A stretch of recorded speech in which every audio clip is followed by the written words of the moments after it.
नमस्कार। हमारा देश और पूरा विश्व आज कोविड-19 की चुनौती का सामना कर रहा है। कोविड-19 अभी खत्म नहीं हुआ है। ऐसे में हमारा फर्ज है कि हम सतर्क रहें। इसलिए जब तक दवाई नहीं तब तक कोई ढिलाई नहीं। कोरोना से बचाव के लिए जरूरी है नियमित रूप से हाथ धोना, मास्क पहनना और आपस में उचित दूरी बनाए रखना। याद रखिए, 2 गज दूरी मास्क है जरूरी। खांसी, बुखार या सांस लेने में कठिनाई होने पर हेल्पलाइन नंबर 1075 पर संपर्क करें।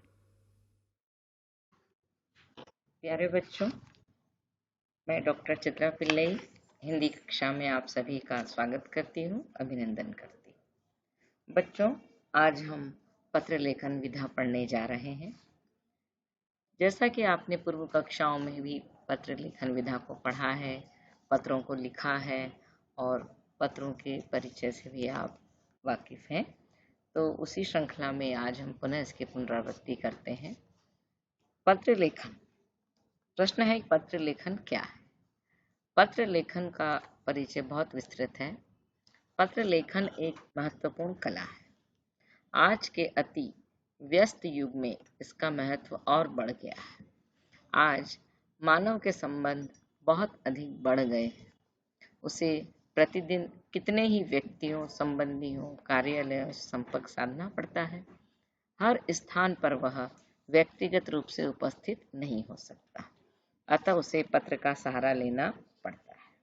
दूसरी भाषा में हम कहें कि अपनी भावनाओं को लिखित रूप से दूसरे व्यक्ति तक पहुंचाने के संबंध में पत्र लेखन एक आवश्यक कौशल है।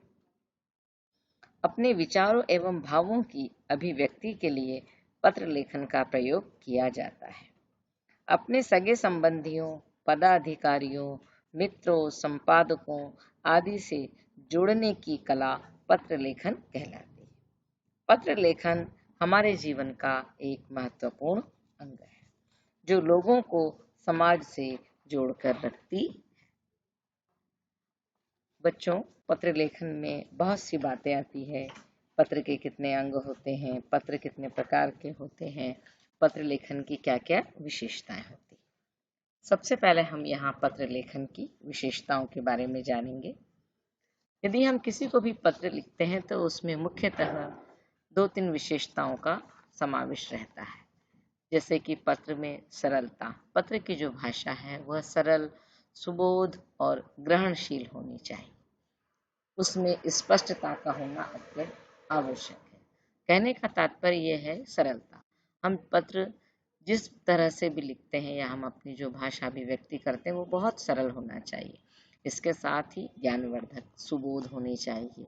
और यदि ग्रहणशील का अर्थात हम जिस व्यक्ति को पत्र लिखते हैं उसको हमारी बात आसानी से ग्रहण होनी चाहिए। साथ ही उसमें एक स्पष्टता भी होना आवश्यक है। उसमें संदेहात्मक भाषा का प्रयोग नहीं होना चाहिए। पत्र लेखन की दूसरी विशेषता निश्चयात्मकता। पत्र में अभिप्राय की सुनिश्चितता होनी आवश्यक है। जैसे पत्र पढ़कर यदि पाठक को कोई शंका या दुविधा बनी रहे तो पत्र का सारा उद्देश्य ही व्यर्थ हो जाता है। कहने का तात्पर्य यह है कि पत्र की भाषा बिल्कुल एक निश्चयात्मकता होनी चाहिए। सबसे मुख्य बात यह है कि हम जो भी पत्र लिखें वो बहुत लंबा चौड़ा नहीं हो। उसमें सबसे प्रमुख संक्षिप्तता, सार संक्षिप्तता होना आवश्यक है। पत्र लेखन को गागर में सागर भरने की कला का निरंतर अभ्यास करना चाहिए। जो भी पत्र लेखक है वह लगातार यह कोशिश करे कि उसे पत्र की भाषा गागर में सागर जैसी होनी चाहिए। इसके पश्चात मैं पत्र के अंगों के बारे में भी आपसे बात करूंगी कि पत्र में मुख्यतः 3 अंग होते हैं। शीर्षक का प्रारंभ, संबोधन का उल्लेख, अभिवादन अथवा शिष्टाचार संबंधी शब्दों का उल्लेख। 2 चीज और हम उसमें चाहे तो लिख सकते हैं, विषय वस्तु, समाप्ति अथवा अंग। पत्र के अंगों के बारे में जिस क्रम में हम लिखा जाते हैं उन्हें पत्र के अंग कहलाते हैं। पत्र लिखने के लिए सबसे पहले हमें शीर्षिका या प्रारंभ होना चाहिए। पत्र में सर्वप्रथम शीर्षक के रूप में पत्र लिखने वाले का नाम व पता लिखा जाता है। तत्पश्चात पत्र लिखने की तिथि का उल्लेख किया जाता है। परीक्षा में पूछे गए औपचारिक और अनौपचारिक पत्र के स्थान का उल्लेख न होने पर परीक्षा भवन लिख दिया जाता है। यह सब पत्र के बाईं ओर भी ऊपर लिखा जाता है। संबंधों का उल्लेख। पत्र में संबोधन का महत्वपूर्ण स्थान होता है, चाहे औपचारिक पत्र हो या अनौपचारिक। औपचारिक पत्र के अंतर्गत मान्यवर, महोदय आदि संबोधन शब्दों का प्रयोग किया जाता है। अनौपचारिक पत्र के अंतर्गत पूजनीय, स्नेहमयी, प्रिय आदि संबंधों का प्रयोग किया जाता है। पत्र के साथ ही शिष्टाचार और अभिवादन का भी बहुत ही आवश्यक है। विषय वस्तु भी पत्र लेखन का महत्वपूर्ण अंग माना जाता है। मुख्य भाग इसमें होता है।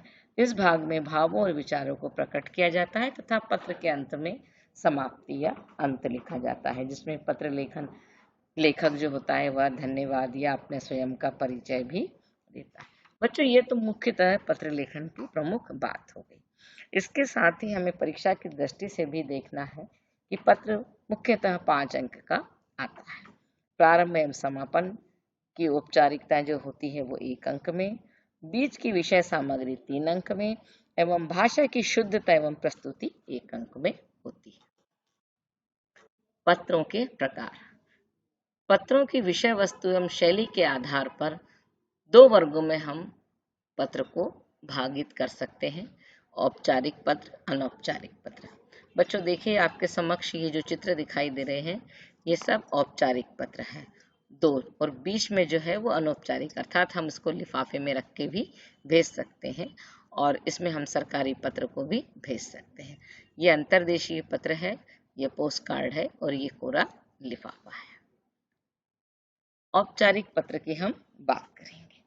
औपचारिक जो पत्र होते हैं यह पत्राचार उन लोगों के साथ किया जाता है जिनके साथ हमारा कोई निजी परिचय नहीं होता। इनमें औपचारिकता और कथ्य संदेश ही मुख्य होता है। इनमें तथ्यों और सूचनाओं पर ही अधिक महत्व दिया जाता है। औपचारिक पत्रों के अंतर्गत सरकारी, अर्ध सरकारी और व्यावसायिक संदर्भों में लिखे जाने वाले पत्र आते हैं। सरल भाषा में हम ये भी कह सकते हैं कि अपने प्रधानाचार्य, प्रधानाध्यापक, पदाधिकारी, व्यापारी, ग्राहकों, पुस्तक विक्रेता, संपादक आदि को लिखे गए औपचारिक पत्र कहलाते हैं। औपचारिक पत्र उन लोगों को लिखे जाते हैं, जैसे मैंने अभी आपसे पूर्व में कहा है, कि जिनका हमारा निजी या पारिवारिक संबंध नहीं होता। औपचारिक पत्र को भी हम कई वर्गों में विभाजित कर सकते हैं। आवेदन पत्र, कार्यालयीन पत्र, संपादीय पत्र, शिकायती पत्र और व्यावसायिक पत्र। बच्चों, छोटे छोटे से ये प्रश्न हैं, आप इसमें उत्तर आराम से आपको देना है कि पत्र कितने प्रकार के होते हैं, पत्र के प्रमुख कितने अंग होते हैं, पत्र की कौन कौन सी मुख्य विशेषताएं होती है, औपचारिक पत्र किसको कहते हैं, औपचारिक पत्र कितने प्रकार के होते हैं। ये छोटे छोटे प्रश्नों के माध्यम से अभी तक हम पत्रों के बारे में जान सकते हैं। औपचारिक पत्र का प्रारूप। ये देखिए बच्चों, 5 चीजें इसमें दी गई है, 5-6 चीजें इसमें हमें याद करना है। सबसे पहले आएगा प्रति, जिसको हम पत्र लिख रहे हैं, फिर उनका नाम संबोधन के साथ, फिर विषय, हम पत्र कौन सा दे रहे हैं और क्यों दे रहे हैं, फिर कारण संबंधी विषय वस्तु, पूरे पत्र की मुख्य हमारी बात, कब लिखा है और किसने लिखा है। ये मुख्यतः औपचारिक पत्र के प्रकारों में आता है, प्रकारों के साथ साथ औपचारिक पत्र के प्रारूपों में आता है। इसके बाद में साथ ही मैं आपको फिर एक बार याद दिलाना चाहती हूँ, इसको लिखने के लिए भाषा की शुद्धता, संक्षिप्तता, प्रस्तुतिकरण, यह सब बहुत ही हमें अच्छी तरह से लिखना चाहिए। एक नमूना आपके समक्ष है जो आप पूर्व कक्षाओं से भी इस पत्र को लिखते आ रहे हैं। विद्यालय के प्राचार्य को 2 दिन के अवकाश हेतु प्रार्थना पत्र। प्रति प्राचार्य, शासकीय हाई स्कूल, जो भी आपका विद्यालय है उसका नाम लिखिएगा, भोपाल, जहाँ भी स्थान यहाँ पर भोपाल दिया गया है, आप जिस स्थान में रहते हैं और आप जहाँ से पत्र लिख रहे हैं, आप उस स्थान का यहाँ पर नाम अवश्य अंकित कीजिए। विषय, नमूने के तौर पर हम 2 दिन के अवकाश हेतु प्रार्थना पत्र लिख रहे हैं। हो सकता है परीक्षा में 3 दिन का आ जाए या आपको उससे अधिक भी लेना पड़े, तो वो जरूर आप इसमें मेंशन करेंगे, लिखेंगे। संबोधन करेंगे हम, महोदय, विनम्र निवेदन है कि कल दोपहर बाद से मुझे बुखार है। हो सकता है आपको बुखार हो या घर पर आवश्यक कार्य हो, आप कहीं बाहर जा रहे हैं, जो भी आपका जिनाइन कारण है वो आप इसमें जरूर मेंशन कीजिए। आवश्यक कार्य यहाँ पर लिखिए। डॉक्टर ने मुझे 2 दिन के लिए विश्राम करने की सलाह दी है। आप यहाँ पर लिख सकते हैं, मुझे घर के लिए अगर आपको काम आता है तो आप लिखिएगा कि मुझे घर पर आवश्यक कार्य आने के कारण मैं विद्यालय में नहीं आ सकता, अतः कृपया मुझे 6/12/2020 से 7/12/2020 ये जो तारीख दी गई है, आप इसके स्थान पर जिस तारीख से आप ये अवकाश चाहते हैं उस तारीख को जरूर इस पर अंकित कीजिएगा। अवकाश प्रदान करें करने की कृपा करें, या कृपया हम पहले लिखेंगे या कीजिए। सह धन्यवाद, हम धन्यवाद लिखेंगे। प्रार्थी, यहाँ अ व स की जगह आप अपना नाम अंकित करें और जिस तारीख को आप ये आवेदन दे रहे हैं वह तारीख भी आपको इसमें मेंशन करना है। बच्चों, औपचारिक पत्र में बहुत सारे पत्र भी परीक्षा की दृष्टि से भी आ सकते हैं। हम उन प्रश्नों का भी आगे अभ्यास करेंगे। अनौपचारिक पत्र, अनौपचारिक पत्रों के बारे में हम जानेंगे। जैसा कि हमने अभी पहले परिचय पढ़ा, औपचारिक में जिनका हमसे परिवार या निजी संबंध नहीं होता वह पत्र औपचारिक पत्र कहलाते हैं। अनौपचारिक पत्रों की भाषा यहाँ पर इस प्रकार है। वे पत्र जो हमारे परिवार, रिश्तेदार, सगे संबंधी हों, जिन्हें हम जानते हैं, उन्हें औपचारिक पत्र लिखे जाते हैं। जैसे इन्हें व्यक्तिगत पत्र भी कहा जाता है। इस प्रकार के पत्रों में व्यक्ति से संबंधित सुख दुख, हर्ष, उत्साह आदि का वर्णन किया जाता है। अनौपचारिक पत्रों की भाषा आत्मीय, हृदय स्पर्शीय, सरल और स्वाभाविक होनी आवश्यक है। इसमें भी बहुत से संबोधनों के बारे में विशेष ध्यान रखा जाता है। जैसे कि अभिवादन यदि हम अपने से बड़े माता पिता को करते हैं तो पूजनीय माताजी, पूज्य पिताजी, आदरणीय, इस प्रकार के हम संबोधन करते हैं। छोटों के लिए चिरंजीवी, प्रिय, केवल नाम, इस प्रकार। मित्रों के लिए मित्र और केवल उसका नाम लिखते हैं। शुभ आशीर्वाद अभिवादन में हम लिखते हैं छोटों के लिए। बड़ों के लिए चरण स्पर्श, सादर प्रणाम, इस तरह के हम छोटे छोटे संबोधनों से पत्र को पूर्ण करते हैं। अनौपचारिक पत्र का भी एक प्रारूप होता है, देखिए, जिसमें सबसे पहले पत्र भेजने वाले का पता। यदि आप पत्र किसी को भेज रहे हैं तो आप सबसे पहले अपना पता ऊपर लिखेंगे नाम के साथ, फिर दिनांक, फिर आप संबोधन देंगे और अभिवादन आप किसको लिख रहे हैं उसके बाद में उनका अभिवादन शब्द आप लिखेंगे।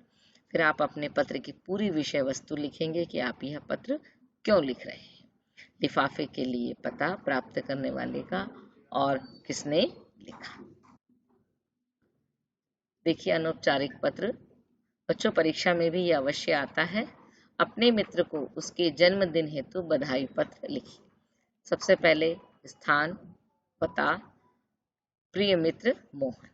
मोहन ने लिखा है अपने, मोहन पत्र लिख रहा है, मोहन को पत्र लिखा जा रहा है अपने मित्र अमन की ओर से। नमस्ते, जन्मदिन के उपलक्ष्य में कल ही मुझे तुम्हारा निमंत्रण पत्र प्राप्त हुआ।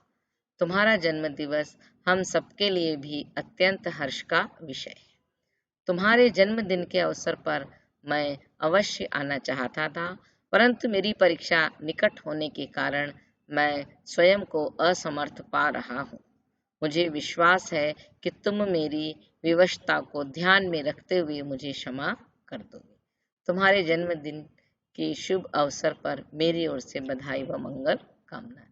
देखिए, मित्र के जन्मदिन की वह बधाई भी दे रहे हैं और आ नहीं पा रहे हैं तो उसके लिए वो क्षमा भी मांग रहे हैं और बधाई भी दे रहे हैं। बच्चों, अनौपचारिक पत्र भी परीक्षा में जरूर आते हैं। इनके प्रकारों को हम आगे जानेंगे, किस किस तरह के पत्र परीक्षा में आते हैं। अभी मैंने बात की थी पत्र के अंग।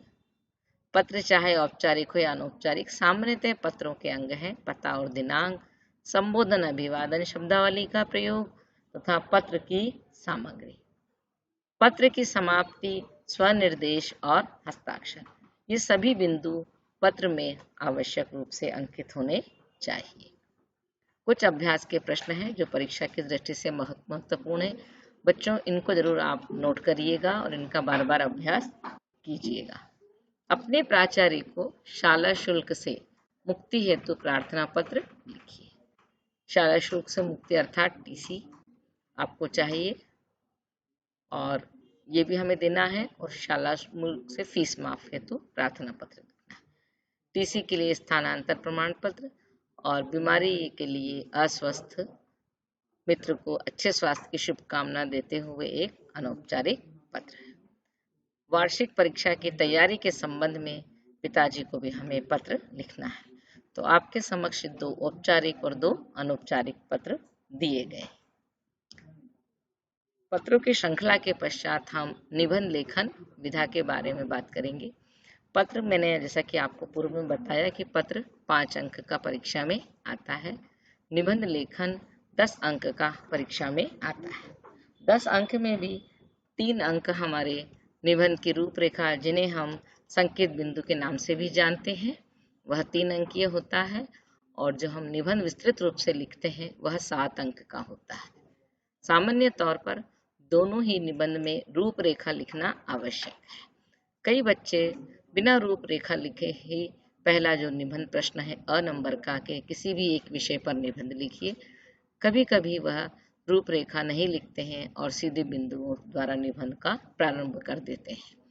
तो बच्चों, सबसे पहले निबंध लेखन में रूपरेखा, जिसे हम संकेत बिंदु कहते हैं, इनका लिखना बहुत ही आवश्यक है ना? क्योंकि जब हम निबंध की रूपरेखा लिखते हैं तो निबंध एक सुंदर फॉर्मेट में हमें दिखाई देता है। निबंध लेखन का परिचय। निबंध ऐसी गद्य रचना है जिसमें किसी विषय पर सीमित आकार के भीतर सुंदर ढंग से क्रमबद्ध विचार प्रकट करने का प्रयत्न किया गया। उत्तम निबंध रचना स्वयं में एक कला है। निबंध में लेखक को अपने मौलिक व्यक्तित्व एवं गागर में सागर भरने की कला का परिचय देना होता है। निबंध लेखन के भाग या चरण। निबंध लेखन के मुख्यतः 3 भाग हैं: प्रस्तावना, मध्य भाग और उपसंहार। मैं ये तीनों भाग फिर से पढ़ रही हूँ: प्रस्तावना, मध्य भाग और उपसंहार। निबंध का प्रारंभ, जिन्हें हम प्रस्तावना के नाम से भी जानते हैं। प्रस्तावना में विषय का परिचय दिया जाता है।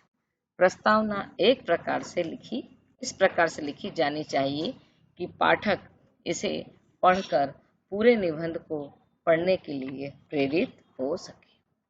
निबंध का द्वितीय अंग है मध्य भाग, विस्तार या विषय वर्णन, जिसे हम कह सकते हैं, जिसमें निबंध पूरे विस्तृत रूप से लिखा रहता है, उसकी विषय वस्तु सभी उसमें समाहित रहती है। यह निबंध का प्रमुख अंग है। यहाँ विषय से संबंधित विभिन्न बिंदुओं पर अलग अलग अनुच्छेदों में चर्चा की जाती है। इस भाग के अंतर्गत विषय संबंधित सामग्री क्रमबद्ध के रूप में भी होती है। इसे ही निबंध का शरीर या मूल भाग भी कहा जाता है। उपसंहार। उपसंहार निबंध का अंतिम अंग है। उपसंहार निबंध का अंतिम अंग है।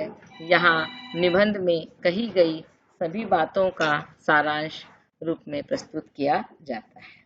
निबंध का अंतिम भाग उपसंहार, निष्कर्ष या समापन तीनों बिंदुओं से किया जा सकता है। हम चाहें तो उपसंहार लिख दें, हम चाहे निष्कर्ष लिख दें, या हम समापन लिख दें। इस भाग के अंतर्गत निबंध का एक सारांश लिखा जाता है कि हमने पूरे मध्य बिंदुओं में क्या क्या मुख्य बात दर्शाई गई है और इन बिंदुओं से हमें क्या शिक्षा मिलती है, वह उपसंहार के अंतर्गत समाहित रहता है। निबंध रचना विषयक महत्वपूर्ण बात है। यदि हम निबंध लिखते हैं तो हमें कुछ मुख्य बातों का ध्यान में रखना अत्यंत आवश्यक है। निबंध के लिए दिए गए विषयों में से ऐसे विषय का चयन करना चाहिए सबसे पहले जिस विषय को हम भली भांति समझते हो। समझने के साथ ही हमारे पास उस निबंध के विषय के बारे में जानकारी पर्याप्त होनी चाहिए, ताकि हम उसमें पूरे बिंदुओं को स्पष्ट रूप से अंकित कर सकें। निबंध की प्रस्तावना तथा उपसंहार प्रभावशाली होना चाहिए। निबंध की प्रस्तावना और उपसंहार अर्थात पहला बिंदु और अंतिम बिंदु दोनों ही बहुत प्रभावशाली होना चाहिए। निबंध में लेखन में लेखक के विचार क्रमबद्ध होने चाहिए। ऐसा नहीं कि हमने पहला बिंदु लिख लिया, उसके बाद अंतिम बिंदु लिख लिया, फिर मध्य भाग लिख लिया। नहीं, हमें जो भी निबंध लिखना है उसके बिंदु क्रमबद्ध होना चाहिए। निबंध की भाषा और शैली आकर्षक व सुंदर लेख होना चाहिए। सुंदर ढंग से लिखा हुआ, भाषा सरल, सार गंभीर्य, शैली परिपाटी, जो लिखने का ढंग जिसे कहा जाता है, बहुत ही सुंदर ढंग से होना चाहिए। अक्षर भी सुंदर होने चाहिए, त्रुटि से परिपूर्ण नहीं होना चाहिए। विराम चिन्हों का उचित प्रयोग एवं वर्तनी शुद्ध होना आवश्यक है।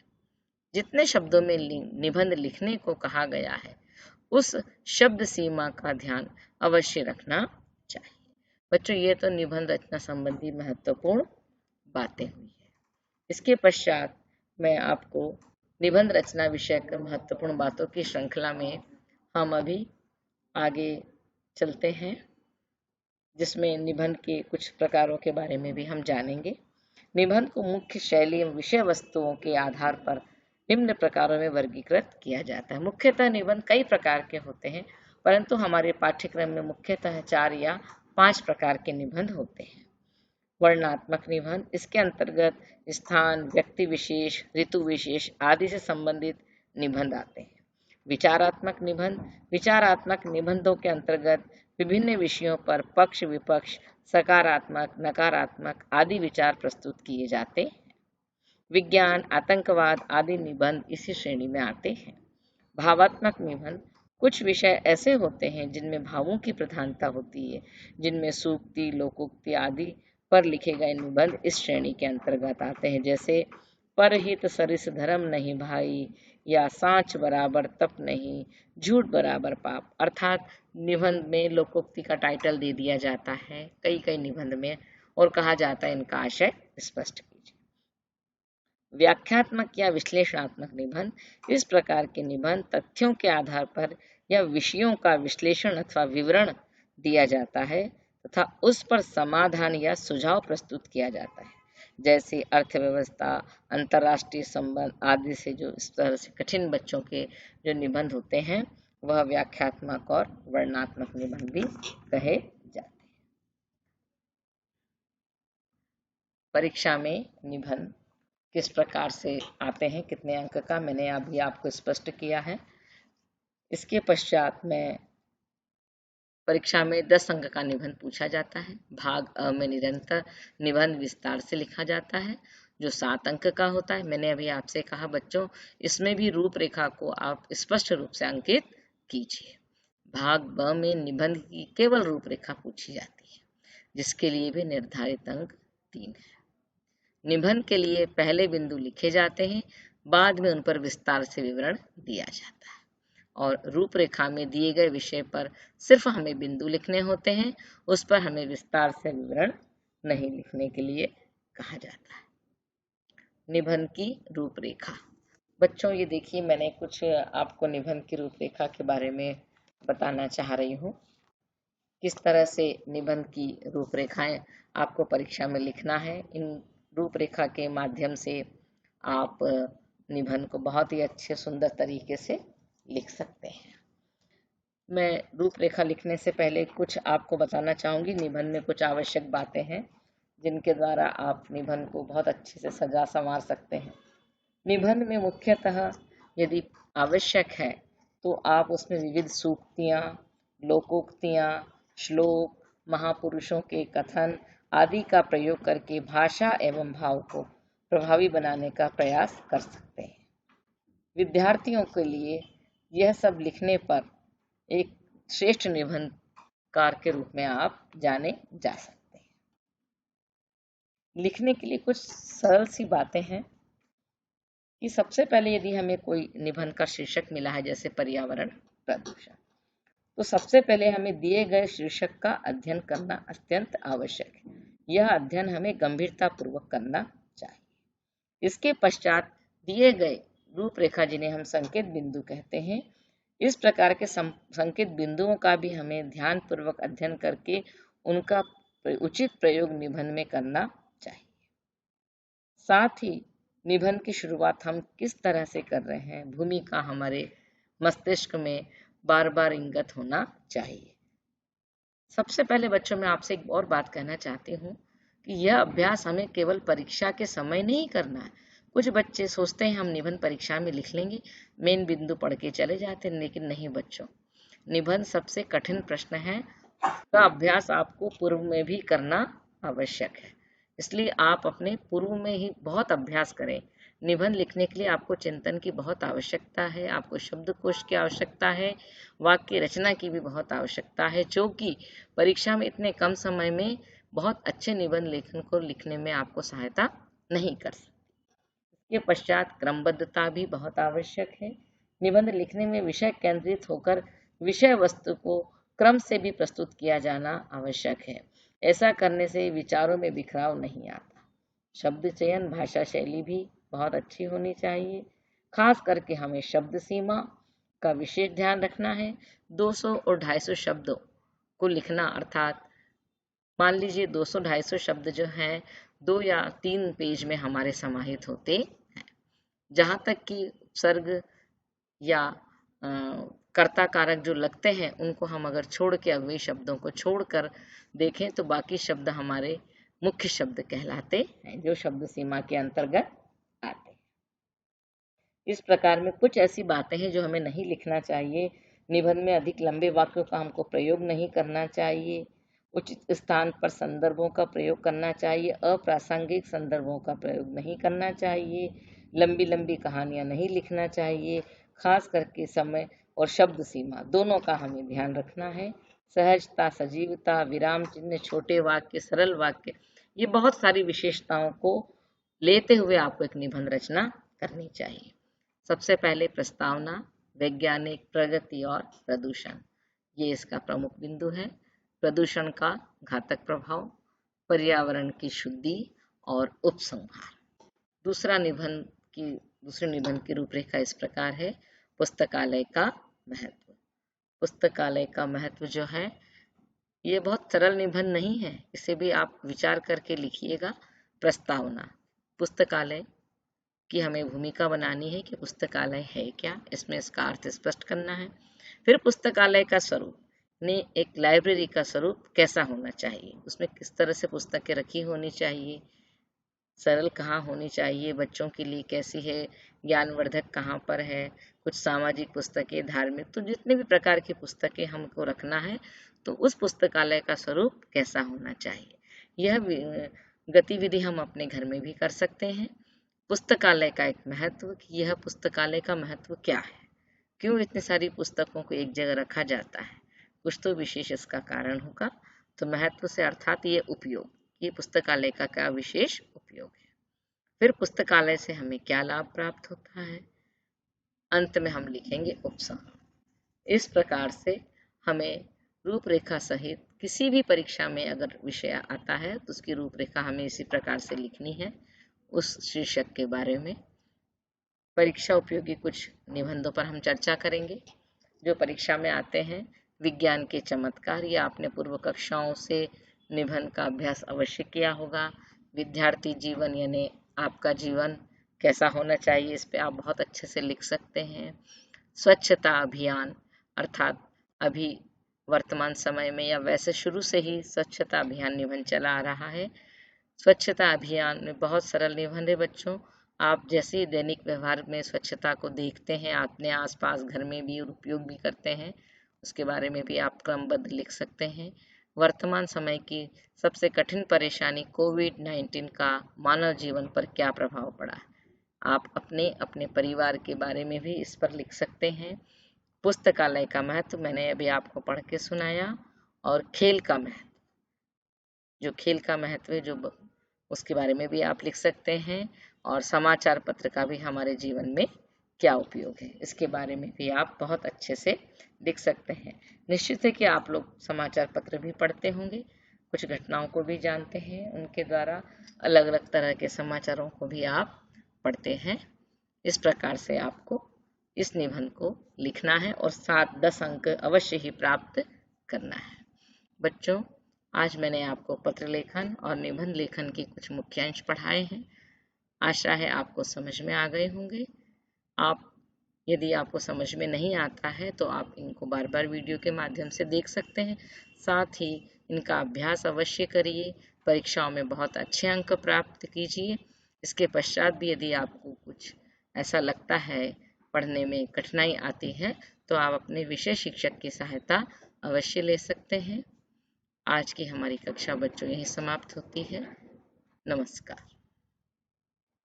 किशोर अवस्था संबंधित समस्याओं के परामर्श हेतु समर्पित उमंग किशोर हेल्पलाइन के टोल फ्री नंबर 144225 पर संपर्क करें।